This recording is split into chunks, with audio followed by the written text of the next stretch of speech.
Praise the lord. యేసుక్రీస్తు నామములో మీ అందరికీ శుభములు తెలియజేస్తూ ఉన్నాను. మృత్యుంజయుడై లేచినటువంటి యేసుక్రీస్తు ప్రభువారు ప్రత్యక్షమైన 5 సందర్భాల గురించి ఈరోజు మనం ధ్యానం చేసుకోబోతున్నాం. యేసుక్రీస్తు ప్రభువు ఈ లోకంలోనికి వచ్చి 33.5 సంవత్సరాలు జీవించి సిలువ వేయబడి మరి చనిపోయాడు అని అనుకున్నారు అందరూ. అయిపోయింది అనుకున్నారు. కానీ దేవుడు మృత్యువును జయించాడు, మరణాన్ని జయించాడు. తిరిగి లేచిన సందర్భాలు, యేసుక్రీస్తు ప్రభువు తిరిగి లేచిన తర్వాత మరి ఆయన ప్రత్యక్షమైనటువంటి ప్రత్యేక సందర్భాలు ఉన్నాయి. వాటిని గురించి ఈరోజు మనం ధ్యానం చేసుకుందాం. లూకా సువార్త 24:4-7 ప్రకాశమానమైన వస్త్రము ధరించిన 2 మనుషులు వారి యొద్ద నిలబడిరి. వారు భయపడి ముఖములను నేల మోపి ఉండగా, వీరు సజీవుడైన వారిని మీరెందుకు మృతులలో వెతుకుచున్నారు? ఆయన ఇక్కడ లేడు, ఆయన లేచి ఉన్నాడు. ఆయన ఇంకా గలిలయలో ఉండినప్పుడు మనుష్య కుమారుడు పాపిష్ఠులైన మనుషుల చేత అప్పగించబడి సిలువ వేయబడి 3వ దినమందు లేవవలసి ఉన్నదని ఆయన మీతో చెప్పిన మాట మీరు జ్ఞాపకం చేసుకోండి అని వారితో చెప్పిన దూతలు. యేసయ్యా స్తోత్రం. ఈరోజు ఈ యొక్క వాక్యపు వెలుగులో నడిపించి బలపరిచి హృదయాలను చేయమని యేసు నామములో ప్రార్థించి పొందుకొని ఉన్నాం తండ్రి, ఆమేన్. ప్రియులు గమనించాలి, క్రైస్తవంలో యేసుక్రీస్తు పునరుత్థాన దినం చాలా ప్రాముఖ్యమైనటువంటిది. అది ఆయన మరణాన్ని, పాతాళమును జయించిన వాడై, ఓ మరణమా నీ విజయం ఎక్కడ, ఓ మరణమా నీ ముల్లెక్కడని విజయఘోష చేసిన దినము, మానవ కోటికి పునరుత్థాన నిరీక్షణ తెచ్చిపెట్టినటువంటి దినం. క్రీస్తే పునరుత్థానమును జీవమునై ఉన్నాడు, ఆమేన్. క్రైస్తవ్యానికి ఇతర మతాలకు మధ్య ఉన్నటువంటి గొప్ప వ్యత్యాసము యేసుక్రీస్తు ప్రభువు యొక్క పునరుత్థానమే. క్రైస్తవం యొక్క వెన్నెముక, పునాది సత్యము క్రీస్తు పునరుత్థానములోనే ఇమిడి ఉంది. ఆయన సమాధిలో లేడు, ఆయన సజీవుడైనటువంటి లేచినటువంటి దేవుడు. ఆయన నేడు కూడా జీవిస్తూ ఉన్నాడు. క్రైస్తవ్యమునందు జీవము, శక్తి ఉన్నదని చెప్పి గ్రహించాలి. ఒక సెంటు బాటిల్లో సువాసనిచ్చేటువంటి ద్రవ్యము ఉంది. దాని మూత బిగించబడి ఉన్నంత కాలం అది సువాసన లోపలే ఉండిపోతుంది. కానీ దాని మూతను తెరిచి స్ప్రే చేసినప్పుడు ఇల్లంతా కూడా సువాసనతో నిండిపోతుంది. ఆత్మస్వరూపైనటువంటి దేవుడు యేసుక్రీస్తు అనేటువంటి శరీర గుడారమందు నివసించాడు. ఆయన శరీరాన్ని వాసన ద్రవ్యంతో నిండిన బాటిల్తో పోల్చొచ్చు. ఆయన శరీరంలో ఉన్నంత కాలము ఒకే ఒక్క స్థలము మాత్రం కనబడుతూ వచ్చింది. అనగా ఆయన పరిమితముగా సంచరించాడు. ఎప్పుడైతే ఆయన శరీరము కల్వరి సిలువలో నలగొట్టబడ్డాదో అప్పటి నుండి పునరుత్థాన శక్తి లోకమంతటా నింపేసింది. ఆయన ఇక్కడ లేడు, ఆయన లేచినాడు అనేటువంటి దూత ప్రకటన యొక్క భావం ఏమిటి? ఆయన రక్తమాంసములు గల శరీరములో లేడు, కల్వరిలోనూ లేడు. యావత్ ప్రపంచము ఆయన పునరుత్థాన మహిమను చూచినట్లుగా ఆయన మృత్యుంజయుడే లేచాడు.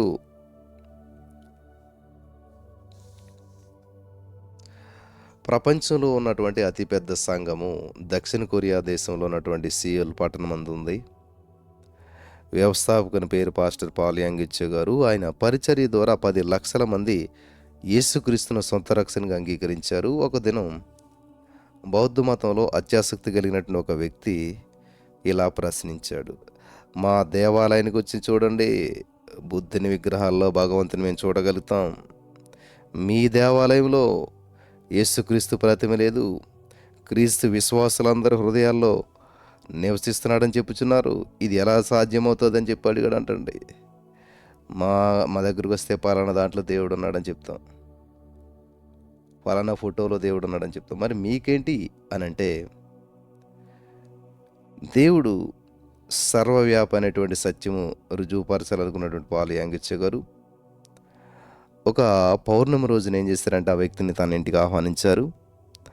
బావి వద్దకు తీసుకుని వెళ్ళి బావి నీటిని పరీక్షించి చూశారు. అతడు ఆ బావి లోపల చంద్రుని దృశ్యం చూసి విస్మయం చెందాడు. ఆకాశంలో ప్రకాశించిన చంద్రుడు బావి నీటిలో కనపడేట అతనికి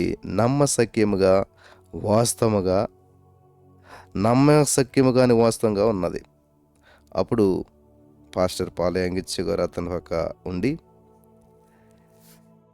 వారి బావి వద్దకు తీసుకుని వెళ్ళి, ఈ బావి దగ్గర నుంచి వాళ్ళ ఇంటి దగ్గర ఉన్న బావి దగ్గర తీసుకుని వెళ్ళి అందులో ఉన్నటువంటి చంద్రుని దృశ్యాన్ని కనపరిచాడు. అప్పుడు పాలయాంగిత్య గారు ఇలాగా 1000 బావుల ఎద్దుకు వెళ్ళినా సరే అన్నింట్లో చంద్రుడు కనిపిస్తాడు, కానీ వాస్తవానికి చంద్రుడు ఒక్కడే. ఆ ప్రకారం యేసుక్రీస్తు ఒక్కడే కానీ అందరి హృదయాల్లో నివసించగలుగుతాడు. ఆయన ఒక్కచాట మాత్రమే కాదు, అంతటా మనతో ఉన్నాడు. ఆయన సమాధిలో లేడు, సజీవుడై లేచి ఆత్మస్వరూపిగా మనతో ఉన్నాడు అనేటువంటి విషయాన్ని మీరు గ్రహించాలి. ఇక్కడ ఒక పెద్ద అద్దంలో మన ముఖాన్ని మనం చూస్తూ ఉన్నాం. పొరపాటున అద్దం పగిలి కింద పడినట్లయితే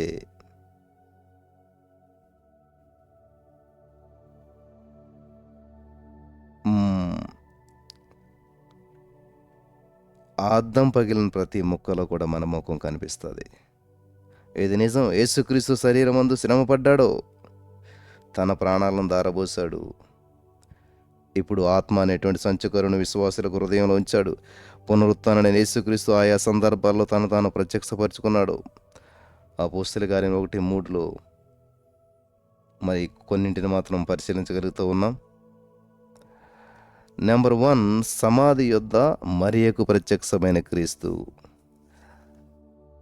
యోహాను 20:11లో అయితే మరియ సమాధి బయట నిలిచి ఏడ్చుండి ఆమె ఏడ్చుచూ సమాధిలో వంగి చూచెను. యేసు నిలిచిండుట చూచెను, కానీ ఆయన యేసు అని గుర్తుపట్టలేదు. 20వ అధ్యాయం 14వ వచనం చూడొచ్చు. పునరుత్థానుడైన యేసుక్రీస్తు ప్రభువారు మొట్టమొదట సమాధి దగ్గర ప్రత్యక్షమయ్యాడు. ఆయన చూసినటువంటి మరియు ఆయనను త్రోసి మరి ఆయన తోటమాలి అనుకున్నది. 20:15 అప్పుడు ప్రభు ఆమెను చూసి మరియా అని పిలిచాను, కనుక ఆమె గుర్తుపట్టి రబ్బూని అన్నది. మొట్టమొదట యేసును దర్శించినటువంటి మరియు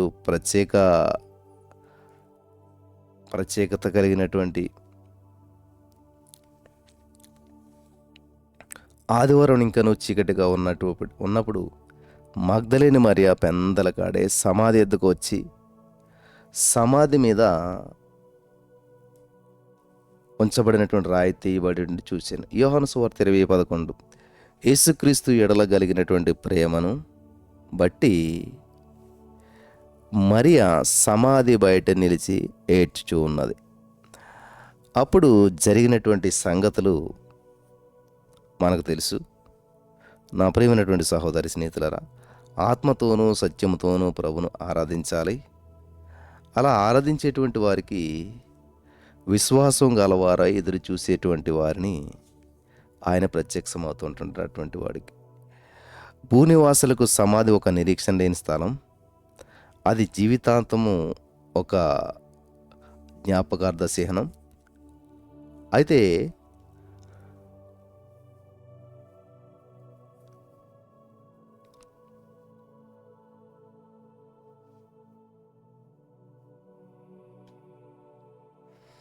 దేవుని బిడ్డలకు మరణం అంతం కాదు, అది కేవలం విశ్రాంతి మాత్రమే.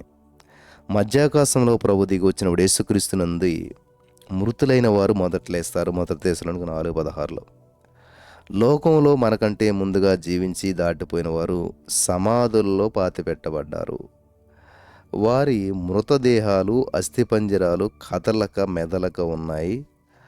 అరుణోదయమును బట్టి కానీ అస్తమయమును బట్టి కానీ అవి కదల్చబడవు. వర్షం కురిసినప్పుడు, మంచు పడినప్పుడు అవి అలాగే ఉన్నాయి. దేవునితో నడిచినటువంటి హానోకు మరియు ఏలియా మరణమును చూడకుండా సమాధిలో ఉండకుండా పరలోక రాజ్యానికి ఆరోహణమైపోయారు. అయితే యేసుక్రీస్తును సమాధిలో ఉంచారు కాబట్టి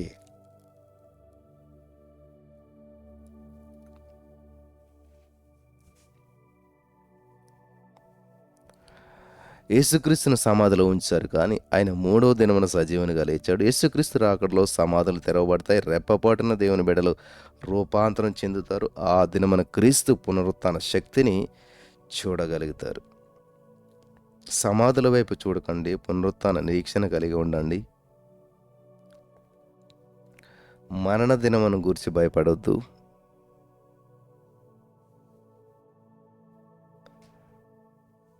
క్రీస్తు స్వరూపంలోనికి మహిమ మీద మహిమ పొందుచు మార్పు చెందు దినము కొరకు ఎదురు చూద్దాం. రెండవదిగా నిర్ణయించిన కొండ మీద యేసుక్రీస్తు ప్రభువారు ప్రత్యక్షమయ్యారు. 11 మంది శిష్యులు యేసు ప్రభువారు తమకు నిర్ణయించిన కాలంలో నిర్ణయించిన గలిలయ కొండకు వెళ్ళారు. వారు ఆయనను చూసి ఆయనకు మొక్కి కొందరు సందేహించారు. సమాధి దగ్గర ప్రత్యక్షమవుట నిరీక్షణగాను, కొండ మీద ప్రత్యక్షమవుటకు దేవుని శక్తిగాను ఉన్నది. మీకు నిరీక్షణతో పాటు విశ్వాసము, దేవుని బలము కావాలి. యేసుక్రీస్తు శిలువ మరణము తర్వాత శిష్యులు సొమ్మసిల్లినటువంటి స్థితిలో ఉన్నారు. శరీరములో బలహీనులైనటువంటి వారిని కలిసి బలపరచుటకు ఒలీవ కొండనే ప్రభు ఎన్నుకున్నాడు. ఒలీవ కొండలోనే గెస్సెమనే తోట ఉంది. తన వాడుక చెప్పున క్రీస్తు అక్కడనే ప్రార్థిస్తూ ఉన్నాడు. ఒక గడి అయినా సరే నాతో కూడా మేలుకొని ఉండలేరా? మత్తయి సువార్త 26:40 అని చెప్పి అడిగినటువంటి అదే స్థలములో మరలా వారిని కలిసిన ప్రార్థనా శక్తిని, ఆత్మబలాన్ని దయచేటుకు సిద్ధపడ్డాడు. ఇక మీదట వారు కునుకు పడరు, సొమ్మసిల్లరు, నామమాత్రముగా ప్రార్థించరు. కారణము కరుణించే ఆత్మను, విజ్ఞాపన చేయటువంటి ఆత్మను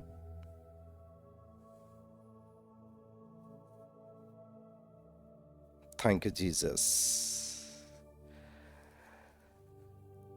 నేడు పునరుత్థానుడైన యేసుక్రీస్తు బలముతో మిమ్మల్ని సమీపించి ఉన్నాడు.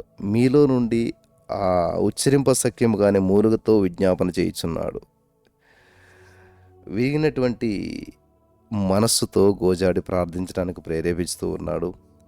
పైనుంచి శక్తిని వాగ్దానము ద్వారా పైనుంచి శక్తి వచ్చే వరకు వాగ్దానం చేసిన వాడు నమ్మదగిన వాడు.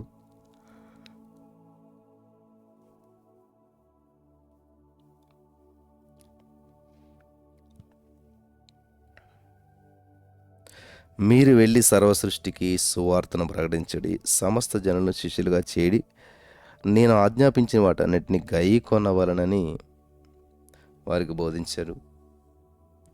మీరు వెళ్ళి సువార్తను ప్రకటించినప్పుడు నేడు మీకు సహకరించినట్లుగా సహకరించరు. రెండవదిగా, ఇంటి లోపల ఉన్నప్పుడు యేసుక్రీస్తు ప్రభువారు ప్రత్యక్షమయ్యారు. 8 దినాలైన తర్వాత ఆయన శిష్యుడు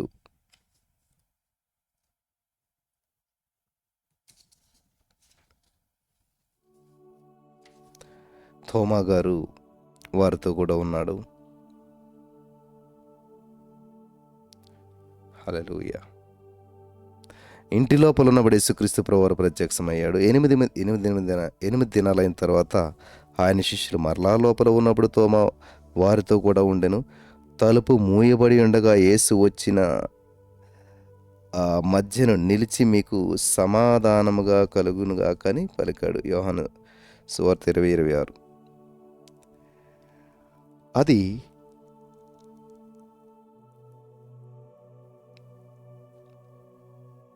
మేడగది క్రింద ఉన్నటువంటి ఇంట్లో భయము చేత శిష్యులు భయపడుతున్నటువంటి సమయము.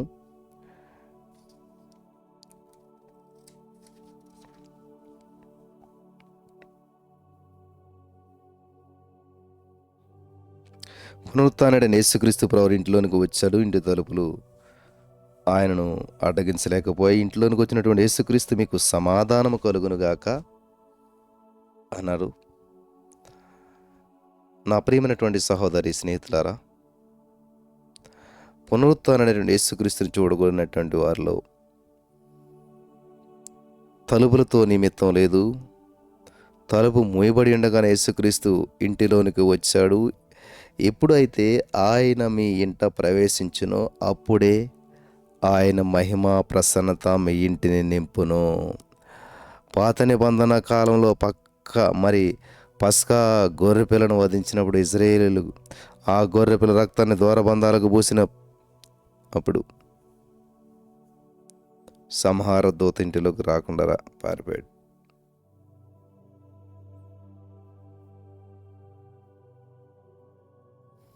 Thank you Jesus.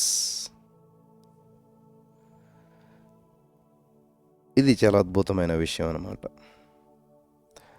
మీకు విరోధంగా రూపించబడిన ఆయుధం వారు తెలియదు అనేటువంటిది దేవుని యొక్క వాగ్దానం. యాకోబునకు విరోధమైనటువంటి మంత్రం లేదు. ఇజ్రాయేలునకు విరోధంగా క్రియ చేయు సాతాను శక్తులు లేవు. మీకు సమాధానం కలిగినగా కని పునరుత్థానుడైన యేసు చెప్పుచూ ఉన్నాడు. కాబట్టి సమాధానకర్త అయినటువంటి యేసుక్రీస్తుని మీ హృదయంలో నుంచి చేర్చుకొనండి. గొడవ కొట్లాటలు వద్దు, కోపము మండిపడటము వద్దు. భయంపై జయమిచ్చడానికి యేసుక్రీస్తు మీ ఇంటికి వస్తూ ఉన్నాడు. సందేహము తబ్బిబ్బుతో మీరున్నటువంటి చోట ఆయన వెలుగును ప్రసాదించండి. ఆయన వెలుగును మహిమను ప్రవేశపెట్టును. 4వదిగా అమ్మాయి శిష్యులకు యేసుప్రభువు వారు ప్రత్యక్షమయ్యారు. అప్పుడు వారు ఆయనతో కూడా మనతో మాట్లాడుచు లేఖనములను మనకు బోధపరిచినప్పుడు మన హృదయాలు మనలో మండలేదా అని ఒకరితో ఒకరు చెప్పుకున్నారు. లూకాసు వార్త 24:32లో యెరూషలేములో నుంచి యెరికో పట్టణానికి దిగి వెళ్ళుచున్నటువంటి ఒక వ్యక్తిని దొంగల చేతిలో చిక్కాడు. అయితే యెరూషలేము నుండి అమ్మాయి గ్రామానికి వెళ్తున్నటువంటి శిష్యులతో కూడా యేసు ప్రభువు వారు నడిచాడు. అవును, మీ ప్రయాణాలంతట్లో కూడా ప్రభువు మీతో కూడా నడుస్తూ ఉన్నాడు. మీరు ఒంటరిగా పయనించటం లేదు.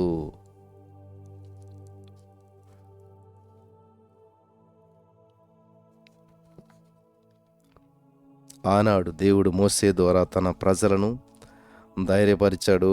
భయపడకుడి, వారిని చూచి దిగులు పడకుడి, నీతో కూడా వచ్చేవాడు నీ దేవుడని యెహోవాయే. ఆయన నిన్ను విడువడు, నిన్ను ఎడబాయడు. ద్వితీయోపదేశకాండం 36. ప్రభువైన యేసుక్రీస్తే మార్గము సత్యము జీవమై అన్నాడు. యోహాను 14:6. జీవంతో ఒంటరిగా ఒంటరితనం జీవితంలో మిమ్మల్ని ఏలుబడి చేస్తూ ఉన్నదా? భయమా, దొంగల, అపవాద, యేసుక్రీస్తు అనే ఆవేదన చెందుతున్నారా?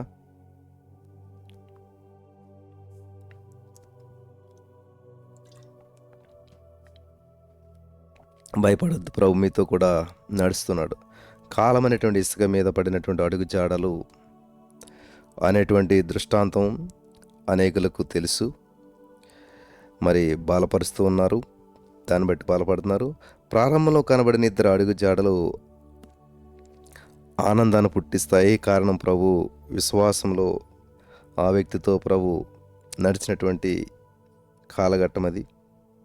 తర్వాత అది ఒక వ్యక్తి యొక్క కాలి జాడలను మాత్రం కనబడకుండా ఆ కాలఘట్టమును బట్టి విశ్వాసి అయినటువంటి వ్యక్తి కనబరచబడాలి. హల్లెలూయా. ఆ కాలఘట్టంలో ప్రభు నన్ను విడిచిపెట్టినందుకు నేను శ్రమల పాలైతినని ఆవేదన చెందుతూ ఉండగా ప్రభు ఇలా మాట్లాడుతున్నాడు. నీవు శ్రమలను ఎదుర్కొనినటువంటి కాలమందు నేను నిన్ను మోసితిని. హల్లెలూయా. కాబట్టి నీకు కనబడిన కాలిజాడలు నావి. తన బుద్ధిహీనతను గురించి విశ్వాసి ప్రభు క్షమాపణ కొరకు మనం చేస్తూ ఉన్నాడు. పునరుత్థానుడైన యేసుక్రీస్తు ఈ అమ్మాయి శిష్యులతో నడుస్తూ ఉన్నప్పుడు వారికి లేఖనాలు, హల్లెలూయా. 5వదిగా చివరి సందర్భం, తిబిరే సముద్ర తీరంలో ఉన్న శిష్యులకు యేసుప్రభువు ప్రత్యక్షమయ్యారు. యోహాను సువార్త 21:1లో అటు తరువాత యేసు తిబిరే సముద్ర తీరం శిష్యులకు మరలా తనను ప్రత్యక్షపరుచుకున్నాడు. హల్లెలూయా. చివరిగా తిబిరే సముద్ర తీరం శిష్యులకు యేసుప్రభు కనబడిన సందర్భం మనం చూస్తూ ఉన్నాం. అటు తరువాత యేసు తిబిరే సముద్ర తీరమున శిష్యులకు మరలా తాను ప్రత్యక్షపరచుకున్న యోహాను సువార్త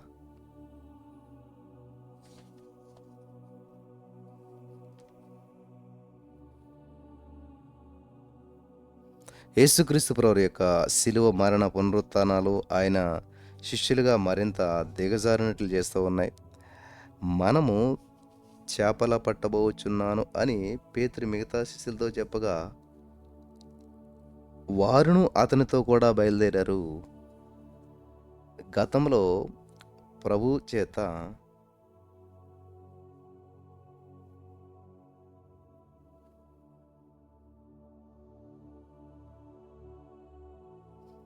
థ్యాంక్ యూ జీసస్. గతంలో ప్రభువు చేపల పట్టు జాలర్లను మనుషులు పట్టే జాలర్లుగా చేశాడు. ఇప్పుడు దిగజారినటువంటి శిష్యులు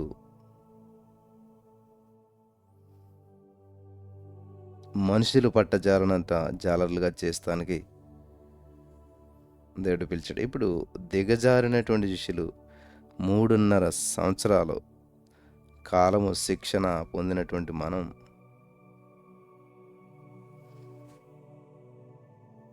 తిరిగి చేపలు పట్టడానికి వెళ్ళారు. వారి పునరుత్థాన యేసుక్రీస్తు ప్రత్యక్షపరచుకోవడంలో ఖచ్చితమైన తన ఉద్దేశాన్ని వారు గ్రహించలేకపోతున్నారు.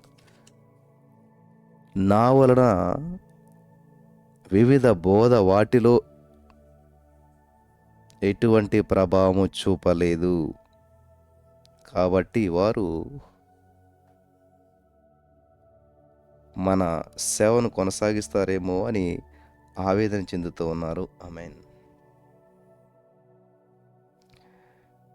పేరు బృందము ధోని ఎక్కారు కానీ ఆ రాత్రి 8 మరి ఆ రాత్రి ఏమీ కూడా నష్టపోలేదు, పట్టుకోలేకపోయారు. అరుణోదయం యేసు వారిని నిలిచాడు. వారి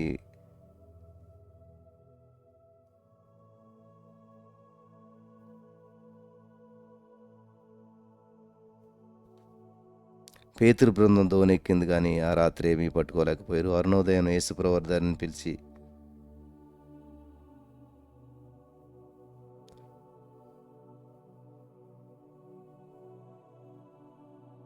యేసు ధరణి నిలిచింది కానీ వారు ఆయనను గుర్తుపట్టలేదు.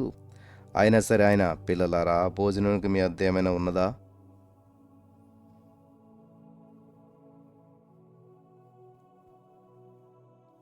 థ్యాంక్ యూ జీసస్ అని అడిగాడు. తనను తాను వెంబడించడంలో వెనుక తీసినటువంటి శిష్యులను ద్రోహులారా, కృతజ్ఞత లేనివారని, పిల్లలారా అని చెప్పి చిన్న విషయంలో మరి చాలా బిల్డింగ్స్ కూలిపోయినాయి. అనేక దేశాల్లో భూకంపాలు, సమస్యలు వచ్చి ఇల్లు కూలిపోతున్నాయి. నీవు కూడా నమ్మితే అదే జరుగుతుంది. కాబట్టి అక్కడ ఎక్కడో జరిగింది, అది నా దాకా రాదు, నా ఇంట్లోకి రాదు, నా ఒంట్లోకి రాదు, నాకు సమీపించదు. ఆమేన్. లోకానికి మన యొద్ద ఏమీ లేదని చెప్పి శిష్యులు జవాబిచ్చినప్పుడు ధోని కుడి పక్కన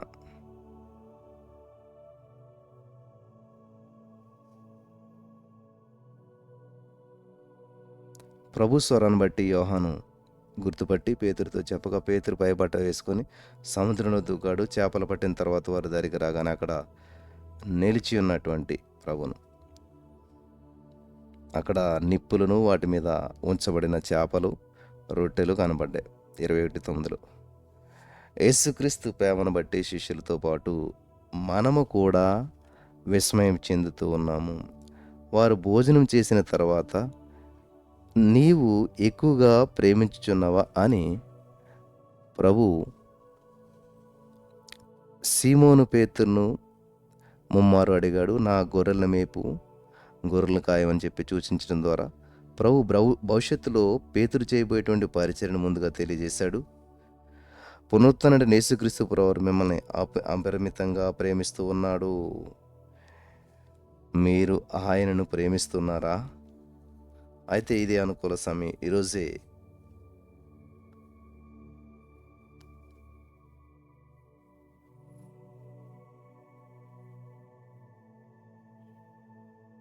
థ్యాంక్ యూ జీసస్. స్తోత్రం దేవా సర్వోన్నతుడా. ఈరోజు ఈ యొక్క వాక్యపు వెలుగులో మాతో మాట్లాడడం, విత్తబడిన వాక్యం వ్యర్థం కాకుండా ప్రతి రోజులో నాటబడి నూరంతల పంట అనుభవించమని అనుగ్రహించమని యేసు నామములో ప్రార్థించి పొందుకొని తండ్రి. ఆమేన్.